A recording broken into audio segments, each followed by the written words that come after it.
dois discípulos que caminhavam para Emaús, que ficava mais ou menos próximo de Jerusalém, e o que eles conversavam pelo caminho? Se nós pegarmos os versículos anteriores, nós saberemos o que eles estavam conversando.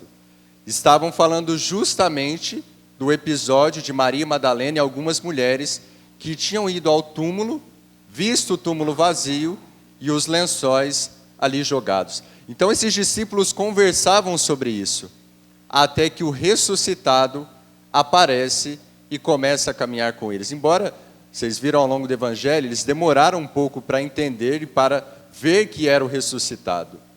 Mas a partir desse Evangelho, que tem vários elementos, eu quero trabalhar 3 coisas nessa homilia. 3 pontos que aparecem nesse Evangelho. Primeiro ponto, à medida que Jesus ia caminhando com os discípulos, e quando ele percebe que eles estavam discutindo sobre algo, Jesus ironicamente pergunta o que eles estavam conversando. E o Evangelho traz um detalhe muito bonito. Eles pararam com o rosto triste para responder Jesus.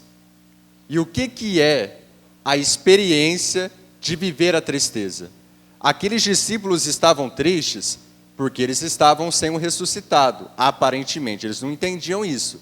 Porque Jesus havia estado com eles, havia ensinado, havia pregado o Evangelho, mas Jesus tinha passado pela cruz e pela morte. Então eles sentiram a tristeza, porque Jesus não estava ali fisicamente.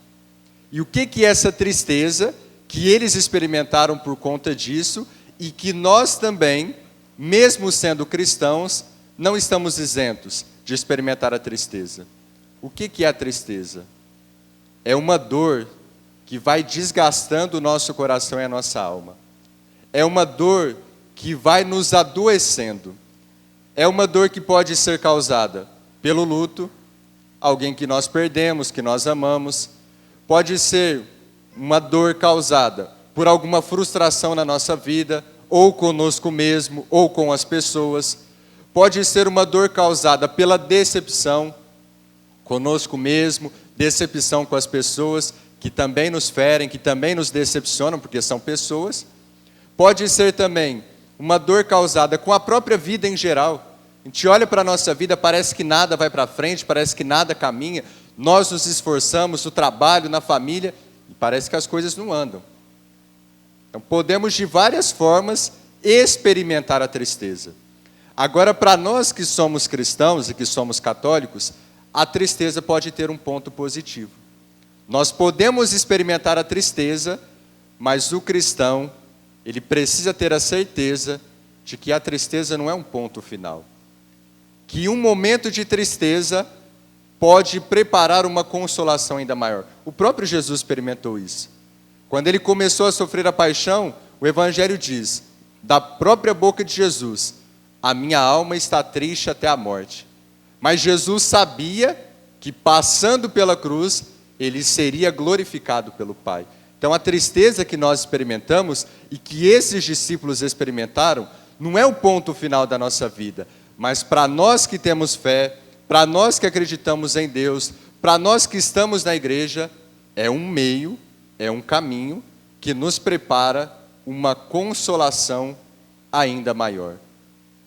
Depois o segundo ponto do Evangelho.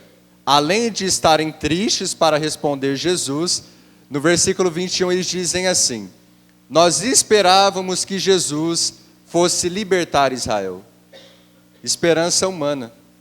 Eles ainda com aquela mentalidade de que viria um Messias, ali no meio do povo de Israel, mas um Messias político, um Messias que libertaria Israel do poder romano, mas o que Deus preparava, o que o Pai preparava para aquele povo, era muito maior.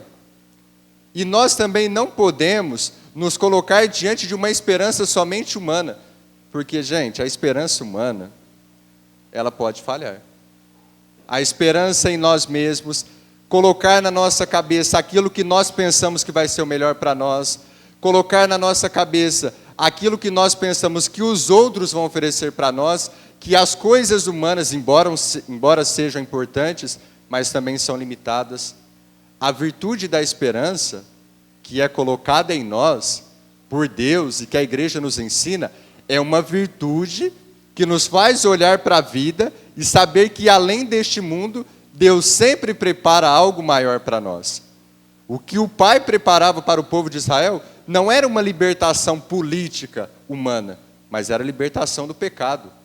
Era a verdadeira felicidade.